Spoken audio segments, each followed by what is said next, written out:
Most women don't realize they are sick until the labs finally catch up. And by then, it's no longer prevention, it's management. Ang scariest part, many women are told, normal naman ang labs mo. So, they go home relieved. But months later, weight climbs, cycles disappear, fatigue becomes normal. Hindi sila tamad. They were just not fully tested. Because glucose alone doesn't show the storm.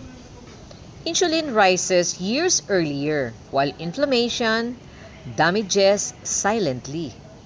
Thyroid shifts quietly, and the body keeps adapting until one day it can't.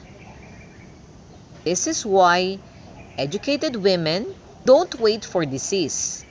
They test with intention. Labs don't create fear, they create control. I created a doctor-ready lab checklist every woman should have before 25 and not after 30. Not for panic, but for protection. Comment checklist or message me labs and I'll send it to you privately. Because guessing about your health is a risk powerful women do not take.